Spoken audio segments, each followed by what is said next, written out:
Viewers நம்ம இன்றைக்கி பார்க்க போகிறது வந்து அவரைக்காய் சாம்பார். இதுக்கு வந்து கடுகு ஒரு 1/2 ஸ்பூன், சீரகம் 1 ஸ்பூன், வெந்தயம் 1 ஸ்பூன், மணத்தக்காளி காய் ஆட் பண்ணியிருக்கோம்.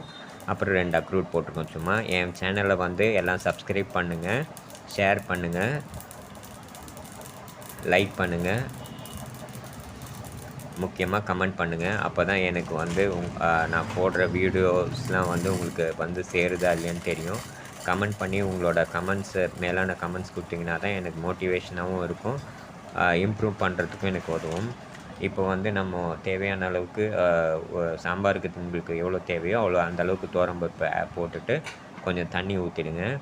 தண்ணி ஊற்றிட்டு 2 தக்காளி நான் இன்றைக்கி எடுத்துக்கிறேன். பெரிய சைஸ் தக்காளி 2 எடுத்துக்கிறேன். சப்போஸ் உங்களுக்கு வெங்காயம் ஒத்துக்குன்ற பட்சத்தில் நீங்கள் வந்து வெங்காயம் போட்டு வதக்கிக்கலாம். வெங்காயம் தக்காளி போட்டு வதக்கிக்கலாம்.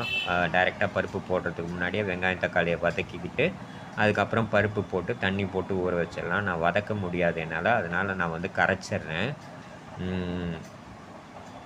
2 தக்காளியும் நல்லா கரைக்க ஆரம்பிச்சிட்டேன். நல்லா கரைச்சிட்றேன்.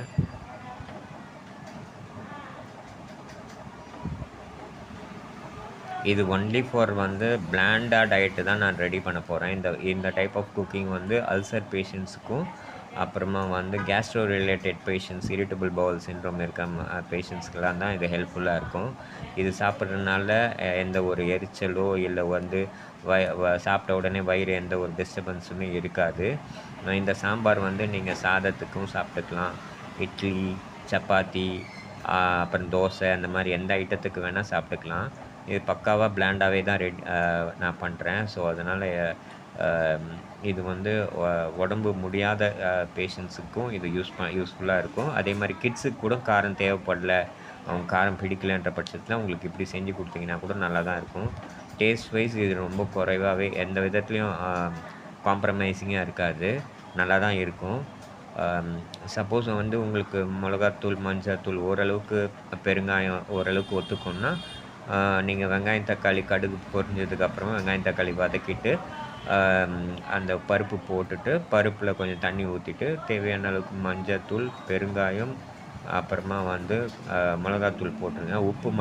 உப்பு புளி மட்டும் ஆட் பண்ண வேண்டாம், ஏன்னா அது லாஸ்ட்டாக ஆட் பண்ணிக்கலாம். உப்பு போட்டுட்டோம்னா புளியும் சேர்த்துட்டோம்னா காய் வந்து சுத்தமாக வேகவே வேகாது, பருப்பும் வேகாது.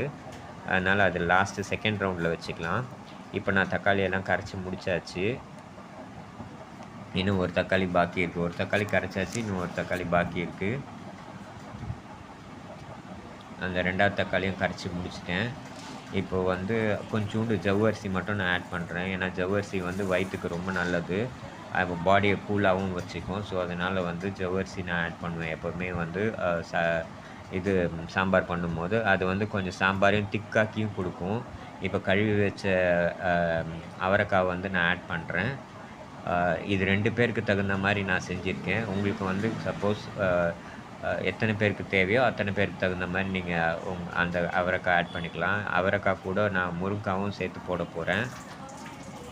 ஒரு 3 to 4 பீசஸ் ஆஃப் முருங்காய் ஆட் பண்ண போகிறேன் நான்.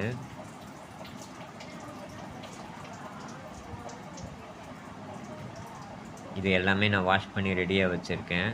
ஸோ அதனால் டக்கு டக்குன்னு போட்டுறேன் நான்.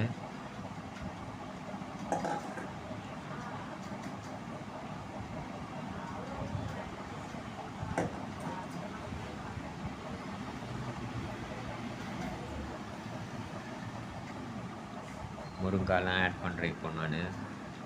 முருங்காய் ஏன் போடுறோன்னா வந்து முருங்காய் வந்து ஃப்ளேவர் என்ஹான்ஸ் பண்ணி கொடுக்கும் சாம்பாருக்கு. ஸோ அதனால் முருங்காய் ஆட் பண்ணுறோம் நம்ம. எந்த விதமான சாம்பார் நீங்கள் பண்ணிங்கனாலும் முருங்காய் போட்டிங்கன்னா ஃப்ளேவர் நல்லா என்ஹான்ஸ் பண்ணி கொடுக்கும். ஸோ அதனால தான் முருங்காய் ஆட் பண்ணுறது.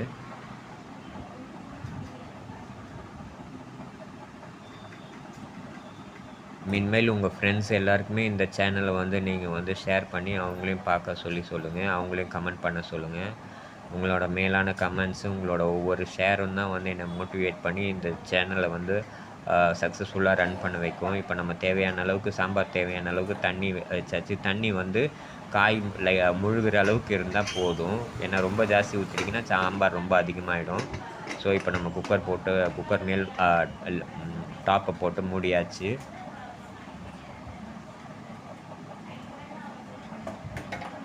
ஆனும் பண்ணிட்டேன் நான். ஃபுல் ஃப்ளேமில் தான் வைக்கணும். ஃபுல் ஃப்ளேம் வச்சு கரெக்டாக 20 மினிட்ஸ் வச்சிங்கன்னா போதும். 4 விசில் வைக்கணும். அப்போ தான் பருப்பு நல்லா வேகும். 4 விசில் வைக்கணும் 20 மினிட்ஸில். ஃபுல் ஃப்ளேமில் தான் வைக்கணும். வச்சிங்கன்னா கரெக்டாக வெந்துடும் எல்லாமே.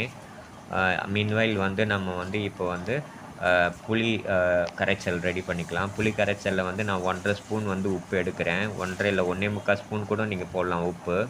ஏன்னா வந்து சாம்பார் வந்து கொஞ்சம் உப்பு ஜாஸ்தி தான் தேவைப்படும். ஸோ அதனால் 1.25 ஸ்பூன் உப்பும் ஒரு 1½ ஸ்பூன் வந்து அரோட்டி மாவு எடுக்கிறேன். ஏன்னா அரோட்டி மாவும் வயிற்றுக்கு ரொம்ப நல்லது. வயிற்றில் புண்ணு கிண்ணு இருந்தாலும் அதுவும் வந்து வயிற்று புண்ணை ஹீல் பண்ணுறதுக்கு உதவும்.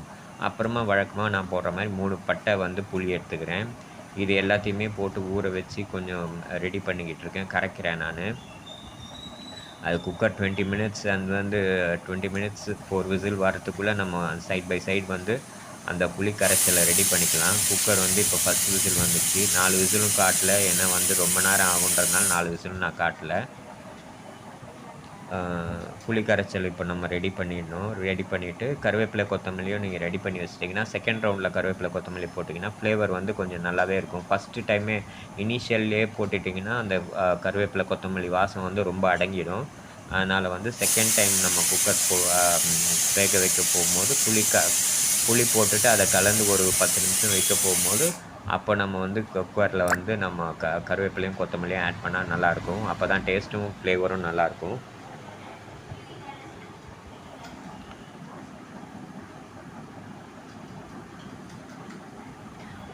உங்கள் வீட்லேயோ இல்லை உங்கள் ஃப்ரெண்ட்ஸ் வீட்லேயோ இல்லை வந்து உங்கள் ரிலேட்டிவ் வீட்லேயோ யாருக்கு வந்து அல்சரோ இல்லை கேஸ்ட்ரிக் இஷ்யூஸ் இருந்ததுன்னா அவங்களுக்கு வந்து இந்த வீடியோஸ் கொஞ்சம் ஷேர் பண்ணுங்கள். அவங்களும் இந்த மாதிரி சமைச்சு சாப்பிட்டாங்கன்னா அவங்களுக்கும் கொஞ்சம் ஹெல்ப்ஃபுல்லாக இருக்கும்.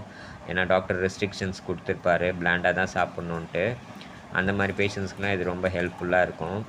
ஏன்னா வெறும் பருப்பு சாதமும் தயிர் சாதம் சாப்பிட்றதுக்கு பதில் இது ஒரு நல்ல டிஃப்ரெண்ட்டாக இருக்கும். இப்போ நான் புளி கரைச்சல் ஆட் பண்ணிட்டேன். புளி, உப்பு, அரோட்டி மாவு கலந்த அந்த கலவையை வந்து நான் இப்போ ஆட் பண்ணிட்டேன். மிச்சம் மீதி இருக்கிற அந்த புளி கரைச்சலையும் ஆட் பண்ணிடுறேன்.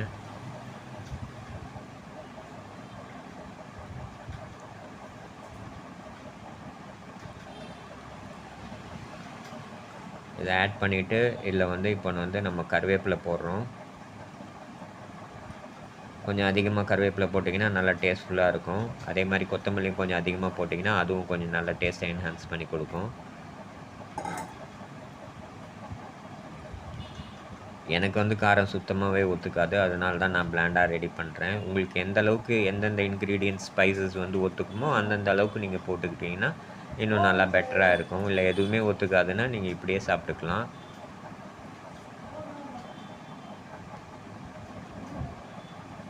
கொத்தமல்லி எல்லாம் போட்டாச்சு.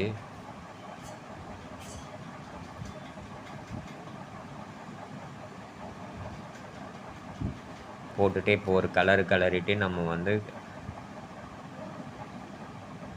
இதை நல்லா கலரி விட்டுறணும்.